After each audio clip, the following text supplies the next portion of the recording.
তাই তারা একত্রিত হয়ে মৃত্তিকায় বসে পরামর্শ করছে তাকে ইন্দ্রজিতের মরণ বালতা বহন করে রাবণের সম্মুখে পাঠানো যায়।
বলে গেছে রাম লক্ষ্মণকে সংহার না করে সে লঙ্কায় প্রবেশ করবে না। আমার মঙ্গলময়ী, আমার প্রিয় পুত্র ইন্দ্রজিতের মনের বাসনা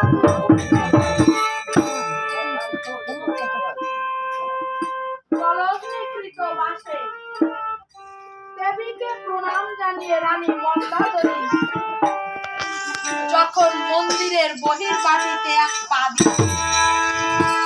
দেখতে পাচ্ছে একটা কালো সর্প ডান দিক থেকে বাম দিকে চলে গেছে। কিছু দূরে বৃক্ষের শুকনো শাখায় বসে কাক কাক কাক রবে চিৎকার করছে। রানী মন্দাদরীর কর্ণে ভেসে আসছে অমঙ্গলের ধ্বনি। ইতিমধ্যে ওই ভগবদূত দিয়ে রানী মন্দাদরীর সম্মুখে এই লঙ্কাপুরে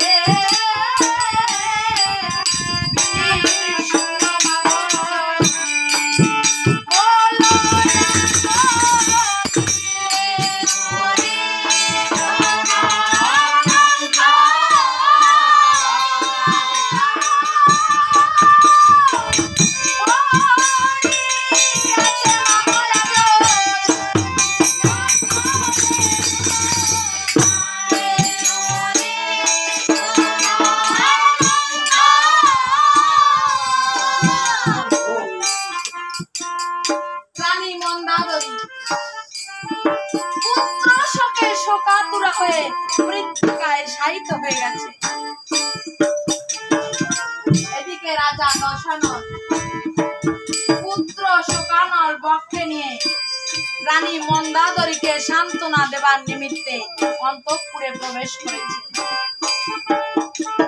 অন্তঃপুরে প্রবেশ করে রানী মন্দাদরীর এই দুরবস্থা দেখে রাজা দশানন মনে মনে চিন্তা করছে, আজ সীতাকে লঙ্কা এনে আমার লঙ্কার এই দুরবস্থা। একদিন পুত্র ইন্দ্রজিৎ মায়া সীতা পেয়েছিল, আজ আমি নিজের হস্তে সীতাকে সংহার করে আমার পুত্র পৌত্র শোক আমি নিবারণ করব। রাজা দশানন খাড়া হাতে অশোক বনের মাঝে প্রবেশ করেছে।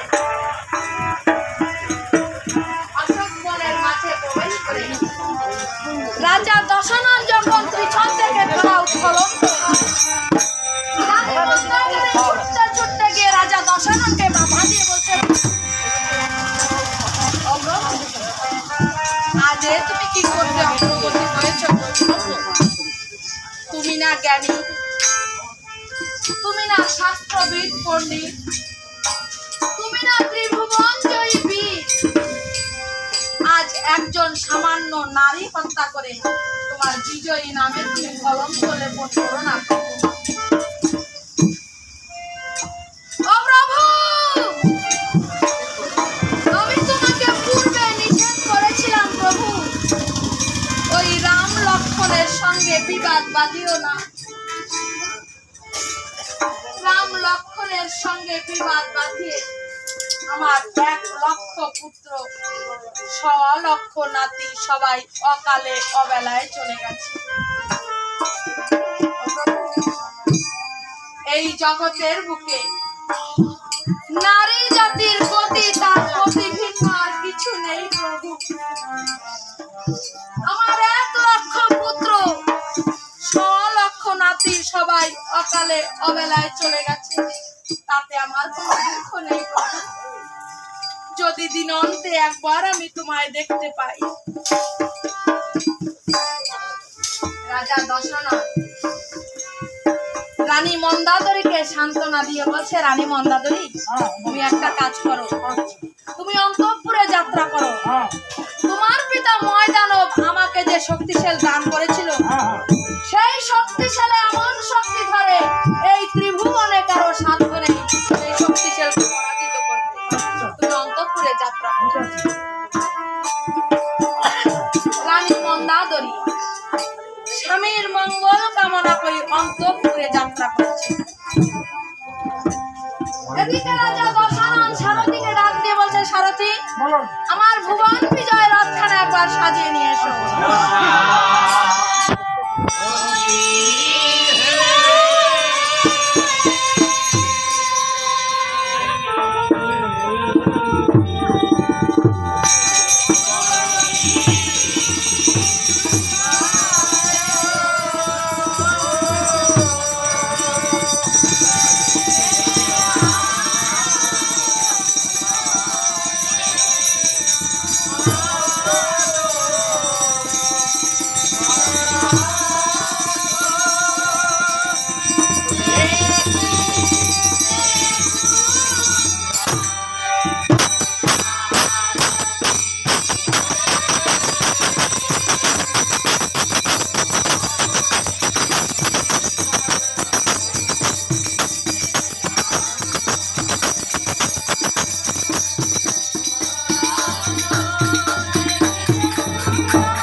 তাহলে তুমি বহির বাটিতে গিয়ে অপেক্ষা করো, আমি রণসাজ্যে সজ্জিত হয়ে আসি।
রণক্ষেত্রে উপস্থিত হয়ে অর্জন করে বলছে, কোথায় কোথায় জটাধারী লক্ষণ,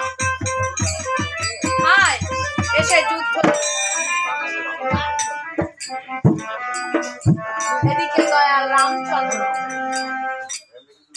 মিত্র বিভীষণকে বলছে, মিত্র বিভীষণ আজ কে যুদ্ধে এসেছে?